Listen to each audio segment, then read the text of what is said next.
ഇന്നത്തെ വീഡിയോയിൽ നമ്മൾ മാസ്കിങ്ങിൽ റീനൽ ഗ്രേഡിൻ്റെ വെച്ചിട്ട് എങ്ങനെയാണ് സൺലൈറ്റ് ആഡ് ചെയ്യാൻ പറ്റുമോ ഈ ഫോട്ടോയിൽ. നമ്മൾ റീനൽ ഗ്രേഡിൻ്റെ എടുത്തിട്ട് ലെഫ്റ്റിൽ നിന്ന് റൈറ്റിലേക്ക് വരിക്കുക. കാരണം ലെഫ്റ്റ് സൈഡിൽ നിന്ന് റൈറ്റിലേക്കാണ് സൺലൈറ്റ് ഈ ഫോട്ടോയിൽ അടിക്കുന്നത്. അപ്പോൾ നിങ്ങളുടെ ഫോട്ടോയ്ക്കും വേറെ രീതിയിലാവും. അപ്പോൾ ആ ഫോട്ടോ ശ്രദ്ധിക്കുക, സൈഡിൽ നിന്ന് ലൈറ്റ് അടിക്കുന്നത് നോക്കുക, എന്നിട്ട് അതിനനുസരിച്ചിട്ട് വയ്ക്കുക. ഇപ്പോൾ ഇതിന്ന് ഇപ്പോൾ ലെഫ്റ്റിലേക്ക് റൈറ്റിലേക്കാണ് അടിക്കുന്നത്. അപ്പോൾ ലെഫ്റ്റിൽ നിന്ന് നമ്മൾ റൈറ്റിലേക്ക് വലിച്ചിരിക്കുക. എന്നിട്ട് ലൈറ്റിൽ പോയിട്ട് എക്സ്പോർട്ടിൽ കുറച്ച് കൂട്ടിടുക, ഹൈലൈറ്റ് കുറച്ച് കൂട്ടിടുക, ലൈറ്റ് കുറച്ച് കൂട്ടിടുക. എന്നിട്ട് എഫക്ട്സിൽ ടെക്സ്ചർ കുറച്ച് കുറയ്ക്കുക, ക്ലാരിറ്റി കുറച്ച് കുറയ്ക്കുക. എന്നിട്ട് ഡെഹേഡ്സ് നമ്മൾ ഇതൊരു മെയിൻ. അപ്പോൾ ആ ഡെഹേഡ്സ് കുറച്ച് വരിക. അപ്പോൾ അതിലൊരു പോലെ വരും. നമുക്ക് കുറേ എഫക്റ്റ് എടുത്ത് വേറെ ഇതിലും യൂസ് ചെയ്യാൻ പറ്റും. അതിൻ്റെ വേറെ വീഡിയോ ചെയ്യാം. ഇപ്പോൾ സൺലൈറ്റിൻ്റെ കാര്യം മാത്രമേ ഞാൻ പറയും. എന്നിട്ട് കളറിൽ ടെമ്പറേച്ചറിൽ യെല്ലോ ആക്കുക.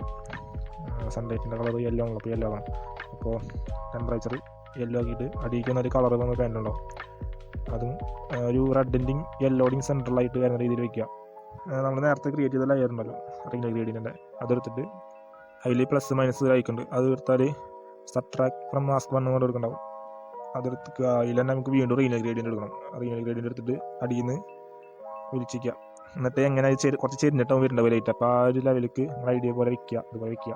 എന്നിട്ട് ഒരെണ്ണൂടി ക്രിയേറ്റ് ചെയ്യുക. സബ്ട്രാക്റ്റിൽ തന്നെ റീനൽ ഗ്രേഡിൽ നിന്ന് വെച്ചിട്ട് മേലെ അടിയിൽ കളിച്ചിരിക്കുക. കറക്റ്റ് ലൈൻ കിട്ടാൻ വേണ്ടിയിട്ടാണ് നമ്മൾ ചെയ്യണത്. ഇത് ഈ മേലത്തെ ഇത് ഇറക്കി വെച്ചാൽ നമുക്ക് ഫെയ്ഡ് കൂട്ടാനും ഫെയ്ഡ് കുറയ്ക്കാനും പറ്റും. കറക്റ്റ് ലൈൻ ആക്കണമെങ്കിൽ നല്ല താഴ്ത്തി വെച്ചാൽ കറക്റ്റ് ലൈനായിട്ട് കിട്ടും. ഇത് മേലേക്ക് കുറച്ച് ഷാർപ്പായിട്ടുള്ള ലൈനല്ല വേണ്ടത്, നമുക്ക് സോഫ്റ്റ് ആയിട്ടുള്ള ലൈനാണ് വേണ്ടത്. അപ്പോൾ നമുക്ക് അതിനനുസരിച്ചിട്ട് വയ്ക്കുക, കറക്റ്റ് ചെറിയ വയ്ക്കുക.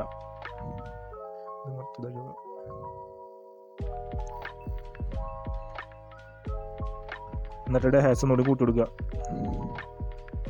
ലൈറ്റിൽ നിന്നിട്ട് ബ്ലാക്ക് കുറച്ച് കുറയ്ക്കുക,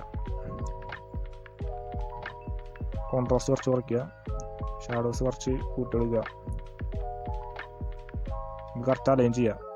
വെച്ചിട്ട് നമ്മൾ ഫസ്റ്റ് ക്രിയേറ്റ് ചെയ്ത ലെയർ ഉണ്ടല്ലോ, ഈ ലെയർ ക്ലിക്ക് ചെയ്തിട്ട് അപ്പോൾ മൊത്തം സെലക്ട് ആവും. അപ്പം വെച്ചിട്ട് കറക്റ്റ് അലൈൻ ചെയ്ത് കൊടുക്കുക. അതിനൊരു കോപ്പി വേണമെങ്കിൽ ഇതിൻ്റെ ഡ്യൂപ്ലിക്കേറ്റ് എടുക്കുക. ഡ്യൂപ്ലിക്കേറ്റ് നമുക്ക് അതിനൊരു കോപ്പി ചെയ്തിട്ട് വീണ്ടും മൊത്തം ആ ലെയർ സെലക്ട് ചെയ്തിട്ട് ഈ ഫസ്റ്റ് കാണുന്ന ഗ്രേഡിയൻറ്റ് പിടിച്ചിട്ട് വലിക്കുക. അപ്പോൾ മൊത്തം സെലക്ട് ആവും. ഇപ്പോൾ ഇതിൻ്റെ ചെരിവ് നമുക്ക് അഡ്ജസ്റ്റ് ചെയ്യണമെങ്കിൽ ഇതിൻ്റെ ചെരിവ് മാറ്റി കൊടുത്താൽ മതി. ഈ റീനൽ ഗ്രേഡിയൻറ്റ് നമ്മൾ സബ്ട്രാക്ട് അടിച്ചുകൂടാ, അതിൻ്റെ ഇത് മാറ്റി കൊടുത്താൽ മതിയാവും.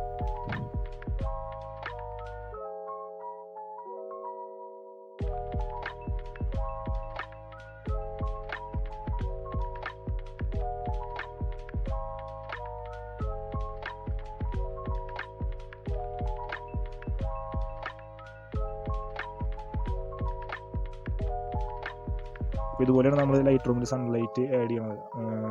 ഇത് ഞാനായിട്ട് കണ്ടുപിടിച്ചൊരു ട്രിക്കാണ്. എത്ര അത് അറിയുമെന്ന് അറിയില്ല, പറയാത്തവർ ചെയ്ത് കേട്ടോ ലൈറ്റ് റൂമിൽ. പിന്നെ ലൈറ്റ് റൂം ക്രാക്കിൻ്റെ ലിങ്ക് ഞാൻ എൻ്റെ ബയോയിൽ ആഡ് ചെയ്യാം. കുറേ ആൾക്കാർ ചോദിക്കുന്നുണ്ട് ക്രാക്കിൻ്റെ ലിങ്ക് ഉണ്ട്. അപ്പോൾ ലിങ്ക് കിട്ടിയിട്ടുണ്ട്. അപ്പോൾ ഞാനത് ബയോയിൽ ആഡ് ചെയ്യാം. ആവശ്യമുള്ളവർ കയറിയിട്ട് ഡൗൺലോഡ് ചെയ്യാം കേട്ടോ.